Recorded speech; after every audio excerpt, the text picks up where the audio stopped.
आषाढी एकादशी उपवास विशेष पनीर पराठा करण्यासाठी लागणारे साहित्य 1 कप राजगिरा पीठ, अर्धा कप शिंगाडा पीठ, 1 चमचा चिली फ्लेक्स, चवीनुसार मीठ, 1 ते 2 चमचे साजूक तूप, पाणी, 125 ग्रॅम किसलेलं पनीर, 1 चमचा आलं हिरव्या मिरचीचा ठेचा, 1 चमचा भाजलेल्या जिऱ्याची पूड, चवीनुसार मीठ, साजूक तूप, राजगिरा पीठ, शिंगाडा पीठ, चिली फ्लेक्स, मीठ, तूप एकत्र करून या मिश्रणाचं पाणी घालून मऊ पीठ मळायचं आणि 30 मिनिटं झाकून ठेवत मुरवून घ्यायचं। आता पनीर, आलं हिरव्या मिरचीचा ठेचा, जिरेपूड आणि चवीप्रमाणे मीठ घालून एकजीव करत पराठ्याचं सारण तयार करायचं। आता तयार केलेल्या पिठाचे असे गोळे करत अशा पद्धतीने तयार केलेलं सारण त्यात भरायचं आणि लाटून घेत दोन्ही बाजूंनी तूप लावून खरपूस भाजून घ्यायचं। झाला आपला आषाढी एकादशी उपवास विशेष पनीर पराठा तयार। ग्लुटन फ्री पराठा आहे।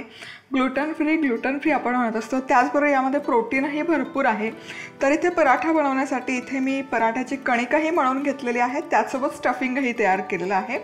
तर कणिक मळण्यासाठी मी इथे काय केलं आहे, 1 कप राजगिराचं पीठ घेतलं आहे, त्यामध्ये अर्धा कप मी घेतलेलं आहे शिंगाड्याचं पीठ, त्यामध्ये घातलेला आहे चिली फ्लेक्स, चवीपुरतं मीठ आणि 1 ते 2 चमचे साजूक तूप। हे सगळं मिश्रण व्यवस्थित एकजीव करून घेतलं आणि थोडं थोडं पाणी घालून हा आहे ना छान असा मौसूत गोळा मळून घेतलेला आहे। आता हा गोळा मळून झाला की झाकण ठेवून एक अर्धा तास तरी मुरण्यासाठी ठेवून द्यायचं आहे। आणि त्याच पद्धतीने मी इथे स्टफिंग पण करून घेतलेलं आहे, पनीरचं स्टफिंग। यासाठी 125 ग्रॅम पनीर किसून घेतलेलं आहे। किसलेल्या पनीरमध्ये मी घातलेला आहे आलं आणि मिरचीचा ठेचा। आलं नसाल खात तर मिरचीचा ठेचा घाला किंवा फक्त चिली फ्लेक्स घालू शकता। त्याचबरोबर घातलेली आहे भाजलेल्या जिऱ्याची पूड, चवीपुरतं मीठ आणि हे सगळं व्यवस्थित कंबाईन करून घेतलेलं आहे आणि आपला हा पनीरचा स्टफिंगही बनवून तयार आहे। आता आपण पराठा बनवायला घेऊया। आता ही कणिक आहे जी आपण मळून घेतली आहे पराठ्यासाठी, ही छान अशी एकसारखी करून घेऊ। यातून एक उंडा काढून घेऊया। सो साधारण या प्रमाणामध्ये आपण 3 पराठे बनवून घेतो। थोडंसं सुकं पीठ घ्यायचं, इथे मी शिंगाड्याचं पीठ घेते आणि याची ना अशी पारी करून घेऊयात। पराठ्याला करतो तशीच त्याच पद्धतीने लाटून घेतलं तरी चालेल। हे स्टफिंग यामध्ये घालूयात आणि हे असं हलक्या हाताने प्रेस करायचं, छान सील करायचं। हलकंसं स्टफिंग बाहेर आल्यासारखं होईल, काही हरकत नाही, लाटायचं।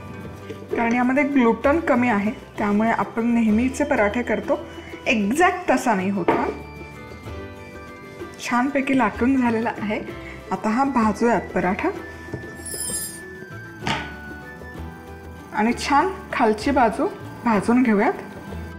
खालची बाजू हलकीशी भाजत आली एकसारखी, उलटं व्हायची गडबड करायची नाही आहे, कारण यामध्ये ना चिकटपणा वाढतो हे भाजत असतो तेव्हा। त्यामुळे अगदी छान असं रोस्ट करून झालं की मग उलटं दुसऱ्या बाजूनेही भाजून घ्यायचं। आता ही बाजू छान भाजून झाली आहे, यावर घालायचं साजूक तूप आणि दुसरी बाजूही व्यवस्थित भाजून घेऊया। आता दोनही बाजूने मस्त असा भाजून झालेला आहे हा पराठा। वा क्या बात आहे। तर या बाजूनेही छान तूप लावूयात। थोडंसं एक बाजू क्रॅक गेल्यासारखी वाटते किंवा ओपन झाल्यासारखी वाटते, याचं कारण असं आहे की राजगिरा आणि जे शिंगाड्याचं पीठ आहे यामध्ये ग्लुटन नसतं, पण हे खायला अतिशय रुचकर लागतात आणि असे खुसखुशीत बनतात। हे मुख्य म्हणजे हेल्दी आहे। आता हा काढूयात